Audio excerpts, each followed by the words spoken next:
우리 역사를 사랑하시는 대한민국 국민 여러분들 안녕하십니까? 한국사 전문가 설민석입니다.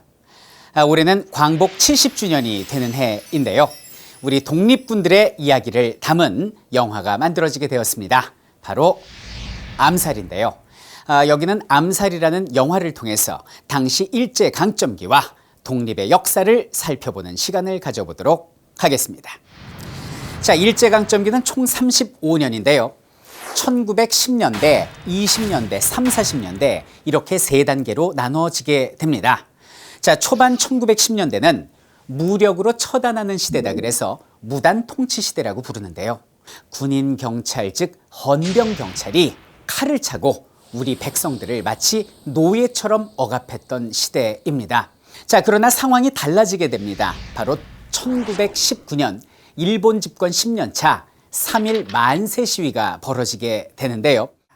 종로에서 시작된 3.1 운동은요, 전국적으로 번져나가게 되고 만주, 연해주, 미주, 심지어는 적의 심장부인 일본에까지 만세의 물결이 번져나가게 되지요.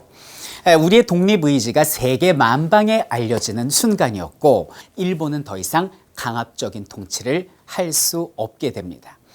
그래서 그들이 표방한 20년대의 통치를 이른바 문화 통치라고 부릅니다. 자, 제목이 어떻습니까? 달달하죠? 달콤합니다. 그러나 겉으로는 부드럽게 다스리는 척하면서 우리 백성들을 친일파로 회유하려는 무시무시한 기만 정책이었다라고 보시면 되겠습니다.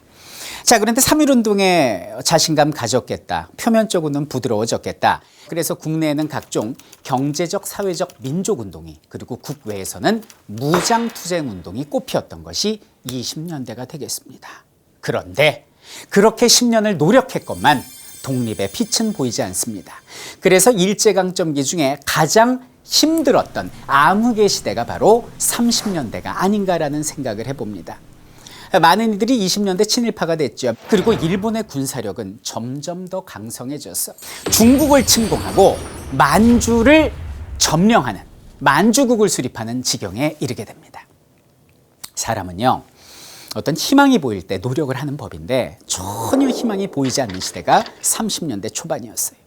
그런데도 뜻을 꺾지 않고 꿈을 잃지 않고 우리 독립군들은 목숨을 걸고 싸우게 되는데요. 이 1933년을 배경으로 영화 암살은 시작이 됩니다. 자, 그럼 지금부터 실제 있었던, 존재했던 독립군과 그리고 독립단체들을 소개해 드리도록 하겠습니다. 먼저 1910년대입니다. 여러분들 기득권 세력이 나라를 일본에 팔았지 않습니까? 을사오적 아세요? 누굽니까? 이완용, 이지용, 이근택, 박재순, 권중현 등 이 을사오적과 함께 많은 기득권 세력들이 우리 민족의 주권과 자신들의 개인적 이익을 맞바꾸게 됩니다. 하지만 모든 사람들이 그렇진 않았습니다. 당시 부자로 이름나 있었던 이회영, 이시영 육형제는 가산을 전부 정리합니다. 지금 돈을 한 600억 원 정도 된다고 그래요. 이 돈을 가지고 식소를 이끌고 바람 부는 만주벌판 서간도로 이주를 하죠. 그리고 거기에 세운 것이 바로 신흥강습소, 신흥무관학교가 되는 것입니다. 자, 독립군 양성기지 신흥무관학교는 산자락을 휘어감습니다. 18개의 교실이 동으로 이루어져 있는데요. 산 아래에는 평지의 연병장이 있어서 오전에는 역사, 지리, 산술, 화학 12개의 일반 과목을 그리고 오후에는 군사훈련을 받게 됩니다. 자, 왜 이론과 군사훈련을 병행했을까요? 우리 신흥무관학교의 목표는 눈앞에 있는 독립의 쟁취뿐만이 아니라 독립 이후에 신국가를 건설했을 때 이 나라를 이끌어갈 인재 양성에도 목표가 있었기 때문에 이론과 군사교육을 병행했던 것입니다. 그래서 10여 년 동안 약 3,500여 명의 훌륭한 독립운동가를 배출하게 되고요. 이들은 청산리 대첩에도 참여를 하고 의열단, 대한민국 임시정부 그리고 한국 독립군 등 수많은 전투와 수많은 단체에서 활약을 하게 되니 우리나라 독립군의 뿌리다라고 말할 수 있겠습니다. 영화상에 나오는 속사포도 바로 이 학교 출신이 되겠습니다. 자, 이번엔 1920년대로 가보겠습니다. 가장 빛나는 전투가 있었다면 바로 독립전쟁 청산리 대첩일 겁니다. 자, 여기는 청산리에 매복해 있던 우리 독립군이 3천여 명의 일본인들을 처단했던 엄청난 큰 승리죠. 그래서 이것을 청산리 대첩이라고 부릅니다. 그러나 아픔도 동반이 됩니다. 당시 독립군들을 숨겨주고 그리고 보호해줬다라는 명목으로 저기는 간도에 사는 우리 백성들을 무차별 살상했으니 이것이 바로 간도참변, 경신년에 벌어졌다고 해서 경신참변이라고 합니다. 당시 북미에 미국, 캐나다 선교사들이 남긴 기록이 있는데요. 집집마다 한 채씩 전소가 되고 그리고 청년들은 그 자리에서 사살합니다. 그리고 불타는 집에서 뛰어나오면 어린이건 노인이건 여성이건 모두 학살을 합니다. 당시 독립신문의 기록에 따르면 약 3,700여 명의 죄 없는 민간인들이 집단 학살을 당하게 됩니다. 이대로 있을 수 없습니다. 그들에게 반격을 가해야 됩니다. 의로운 일을 맹렬히 추진하는 단체가 만들어집니다. 바로 3.1운동 직후에 만들어진 약산 김원봉의 의열단을 소개합니다. 의열단은 국내에 박재혁, 나석주, 최수봉, 김익상 등 수많은 독립전사들을 파견을 했어. 적의 심장부인 조선총독부, 그리고 종로경찰서, 동양척식주식회사, 부산경찰서까지 모두 폭탄을 던져버리죠. 총격전을 벌이는 쾌거를 이루게 됩니다. 그리고 우리 대한민국 임시정부에서도 의거단체를 만들었으니 바로 한인애국단이라는 의거단체를 훗날 만들게 되는데요. 대표적인 의사로서 윤봉길 선생님이 계십니다. 윤봉길 선생님은 상하이 홍코공원에 모여있는 적 장성들, 장군들에게 수통폭탄을 던지셔서 치명적인 피해를 입히신 분이고요. 당시 중국 국민당의 장제스가 100만 중국인도 해내지 못하는 일을 조선 청년 한 명이 했구나. 내가 앞으로 임시정부를 지원해주마 라는 지원을 받게 되는 쾌거를 이룬 것이 바로 윤봉길 의사가 됩니다. 그 영화를 보시면 그 2차 세계대전이 끝나고 일왕을 대신해서 일본 외상이 불편한 다리를 이끌고 서명하는 장면이 나오는데 그 사람이 바로 시게미스 마모루라는 자인데요.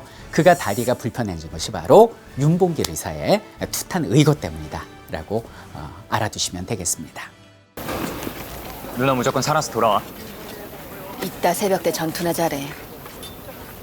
다녀올게. 같은 시기 만주에서도 활약했던 부대가 있었는데요. 바로 한국 독립군이었습니다. 사령관은 지청천이라고 불리우는 이청천이라고도 불리우는 장군이었는데요. 영화에 나오는 주인공 안오균이 바로 여기는 한국 독립군 저격수 출신입니다. 자, 그러면 정말로 그 치열한 그 독립전쟁에서 연약한 여자의 몸을 이끌고 일본군과 전투를 벌였던 여자가 과연 있을까라는 생각을 할 수 있는데요. 있었을까요? 있었습니다. 바로 남차연 여사가 대표적인 인물입니다. 그녀는 일찍이 남편을 여의고 3.1운동에 참여합니다. 그리고 뜻한 바 있어서 독립군에 지원을 하게 되고요.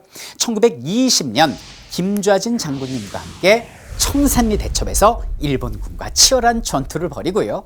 그리고 영화의 시작과 똑같은 1933년에 만주국 수립 축하회에 참여한 일본군 장성 암살 작전에는 실패하지만 우리 독립군들은 훗날 그녀를 독립군의 어머니라고 부르게 됩니다. 자, 그런데 왜 최동훈 감독은 수많은 무장투쟁 중에서도 암살에 초점을 맞춘 것일까요?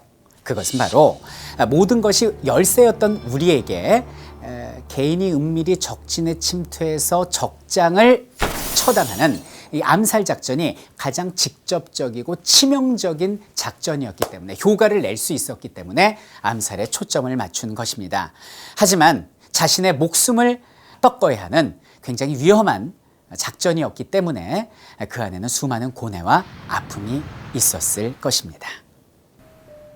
둘을 죽인다고 독립이 되냐고. 모르지.